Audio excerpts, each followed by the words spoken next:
बना था जहाँ के नियम कायदे कानून कुछ अलग होते थे। इस जेल के कैदी डेली अपने घर से बस्ता टांग के यहाँ पे आते हैं दिहाड़ी करने। कई माँ बाप उनके बच्चों को खुद इस जेल में फेंक के जाते हैं ताकि उनका बच्चा जिंदगी में एक सक्सेसफुल दिहाड़ बन सके। दरिंदे रोक दे बच्चा। मैं अपनी दिहाड़ी करने वैन से जाता था। हमारी वैन वाले ड्राइवर का नाम था भैया जी और उसकी वैन का नाम था मैजिक, जिसका हर दूसरे दिन टायर पंचर हो जाता था। बच्चे लोग स्कूल जाके पढ़ना सीखे ना सीखे टायर पंचर बनाना जरूर सीख जाते थे। लेकिन भैया जी से मेरा अलग अटैचमेंट था। उनसे मेरे को दिल से नफरत थी। ये आदमी सुबह 5 बजे आके मेरे घर के सामने हॉर्न बजाता था। अरे भैयू, ओए भैयू, जल्दी से तैयार हो जा बेटा, 5 मिनट में निकलना है फटाफट। 9 बजे का स्कूल है यार हमारा। लेकिन ये आदमी सुबह सबसे पहले आके मेरे को लेता था। उसके बाद हम 3-4 घंटे पूरे शहर भ्रमण पे निकलते थे। शहर के पूरे आखिरी कोने से बच्चे ले लेके आता था ये आदमी। जहाँ पे वैन जा भी नहीं सकती उधर कूदा कूदा के ले जाता था ये, और फिर टायर पंचर हो जाते थे। शाम पड़े वापस से हमको घर घर छोड़ के आता था ये। जिंदगी बर्बाद कर दी थी भैया जी ने मेरी। सबसे पहले लेते थे और सबसे आखिर में छोड़ते थे। लेकिन मैं फिर भी उसी वैन में जाता था क्योंकि चमेली भी हमारी वैन में ही आती थी।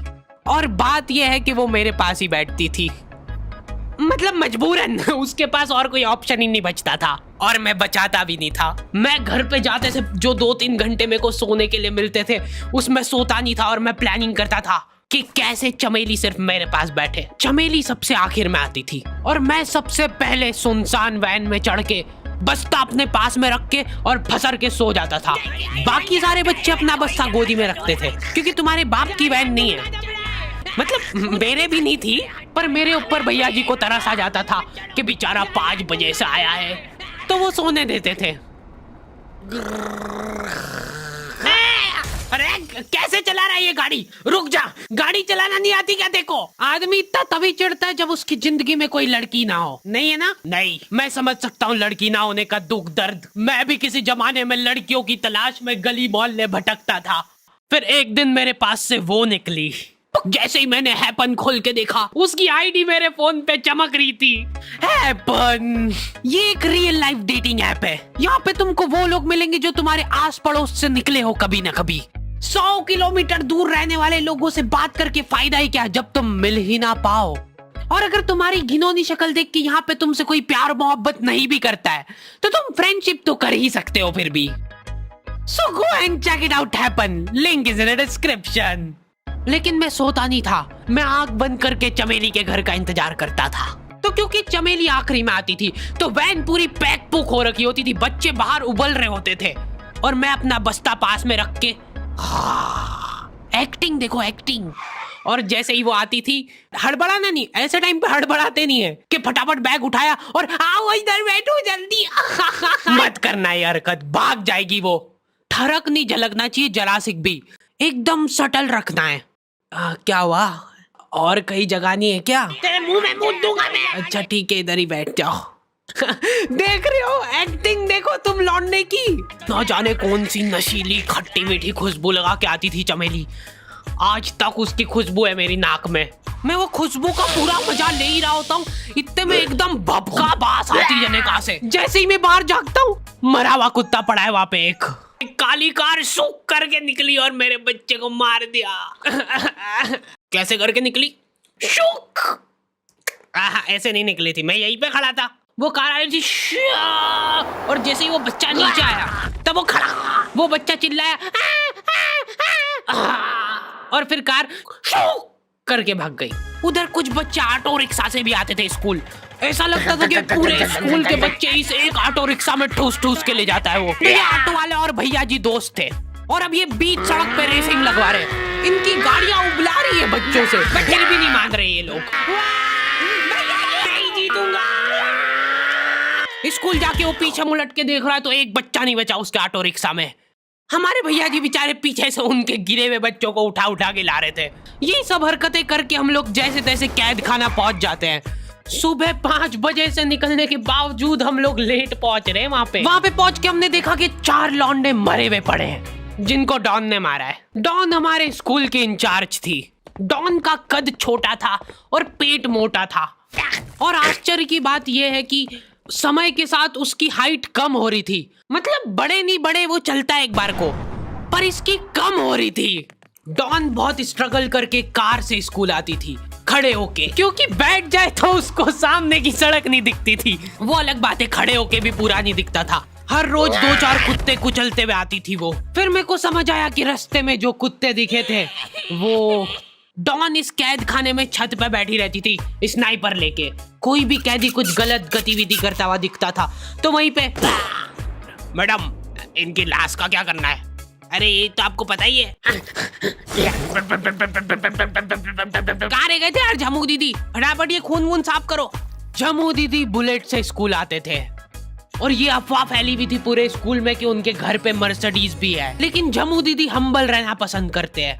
ऐसा कहा जाता था कि ये स्कूल ऑन पेपर झमू दीदी के नाम पे ही है, पर वो हम्बल रहने के लिए यहाँ पे झाड़ू पोछा लगाती है। वैसे मैडम इन्होंने करा क्या था? गैर कानूनी पेन फाइट का सट्टा खेलते थे ये लोग क्लास में। उससे मेरे को प्रॉब्लम नहीं है, मेरे को क्यों नहीं? हाँ, हमारी क्लास में पेन फाइट का सट्टा चलता था। हमारे इधर जो लौंडा पेन फाइट में जीतता था, सामने वाले का पेन उसका हो जाता था। कुछ बच्चे अपना सब कुछ दांव पे लगा देते थे और कर्जे में डूब जाते थे। फिर भी वो लोग हार नहीं मानते थे और अपने दोस्त से पेन उधार लेके खेलते थे और वापस हार जाते थे।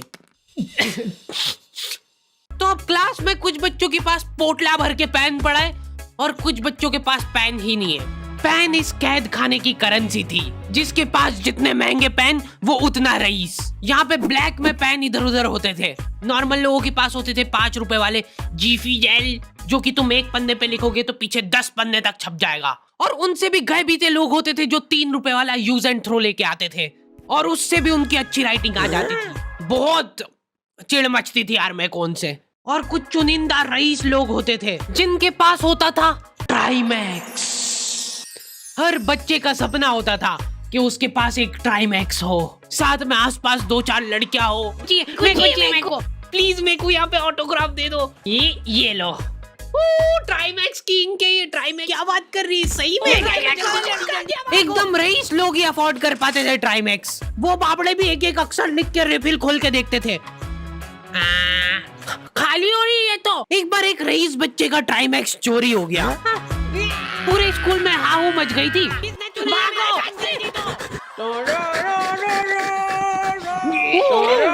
देखो, उस दिन हमको पता चला कि वो आदमी दौड़ भी सकता है। हमारे स्कूल में कुछ भी कांड हो रहा है, ये आदमी सबसे पहले दौड़ के आएगा, पूरा बैग खोल चोर, और बच्चों के बैग चेक करेगा। स्कूल वालों को भी इसकी सैलरी देते वक्त सबसे ज्यादा आखरती है। सैलरी किस चीज की? इस आदमी की शक्ल देख के ऐसा लगता था कि ये स्पोर्ट्स की आड़ में वैन वालों के साथ मिलके बच्चों की स्मगलिंग करता है। इस महान आदमी का नाम था भूषण। इसने अपनी जांग पे टैटू करा रखा था, भू अलग जांग पे, सड़ अलग जांग पे। सर कल से खो खो खेलने के लिए कितनी बजे आना है? वो तो बैग चेक करा पहले तू। इन्होंने पूरे कैद खाने के कैदियों को लाइन से खड़ा कर दिया है। पेन हमारी क्लास के बच्चे का गुमा है और पूरे स्कूल में ढूंढ रहे हैं लोग। आखिरी में पता चलता है कि वो बच्चा घर पे भूल के आ गया था उसका पेन। सॉरी बेटा, एक फेड में मुंह देगा।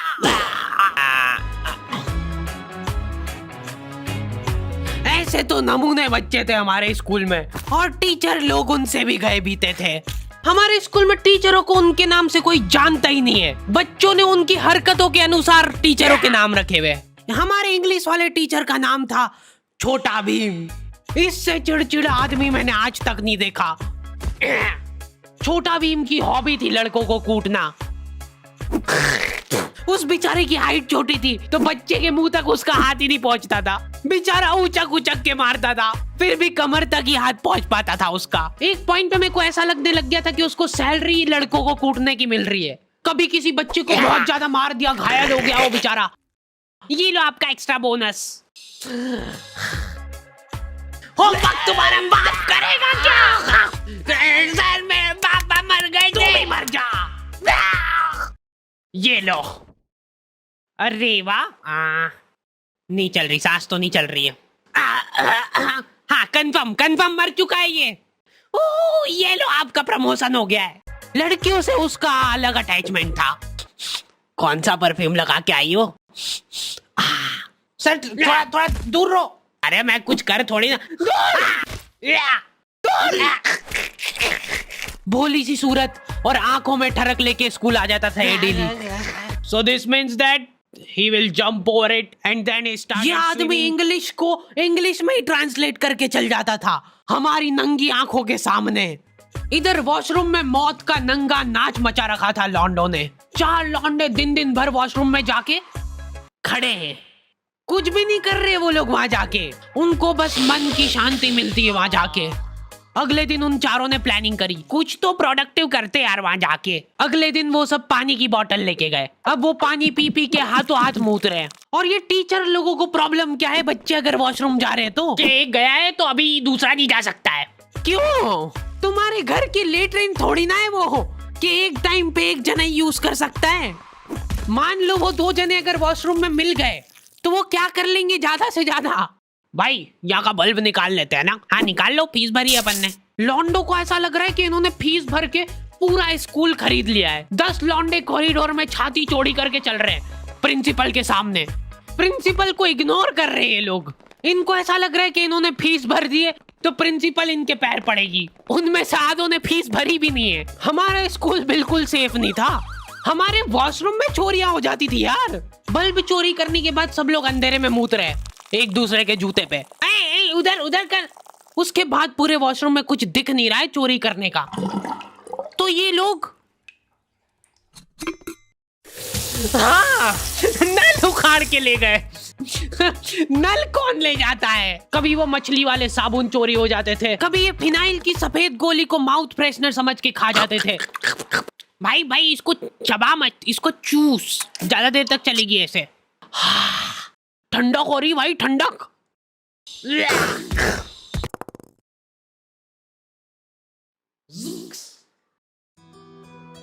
ओके तो दी एंड हो चुका है।